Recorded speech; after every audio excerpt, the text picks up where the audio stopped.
Hare Krishna, Dhanva Pranams. So we have a good question from our viewers. The question is, what do we mean when we say something is transcendental? We hear this many times. It's kind of part of the devotee lingo. But yeah, it's kind of like, what is transcendental? So generally, transcendental means something that is beyond the purview of the material senses. That's called aparoksaja. Something that is transcendental or achyuta, beyond our material sense perception. So when we say that something is transcendental, it means it is nirgun. It doesn't have material qualities, therefore you cannot materially perceive it.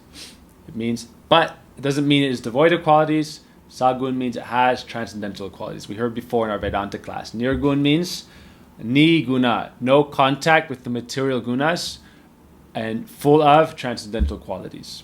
So why we say transcendental qualities is to say that it has no material qualities. Therefore we mean it is nirgun. So generally when we say transcendental, you can understand transcendental means nirgun tattva. But in English we translate it as what is transcendental. We don't say no qualities, nirguna. We say ni nirguna. When you break the word nirguna, it's two words, it's conjunct.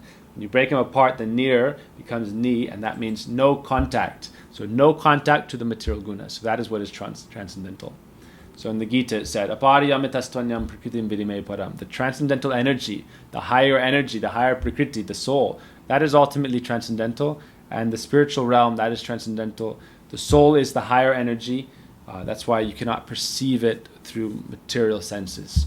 So that is something that ultimately, that is also transcendental, but it enters within Maya and matter.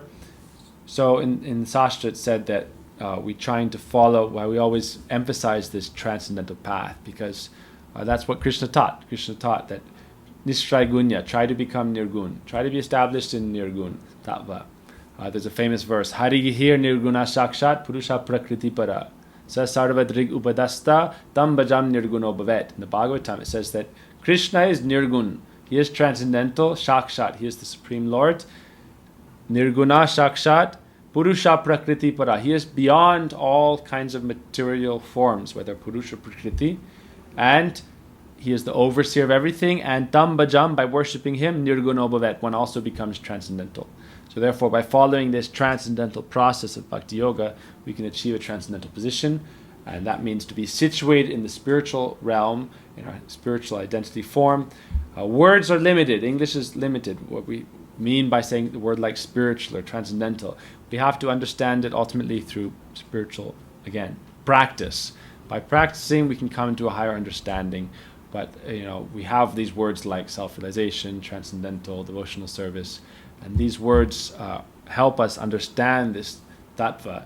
But ultimately, to really understand and realize it, it takes a deep level of practice. So I hope that helped clarify your question. Hare Krishna.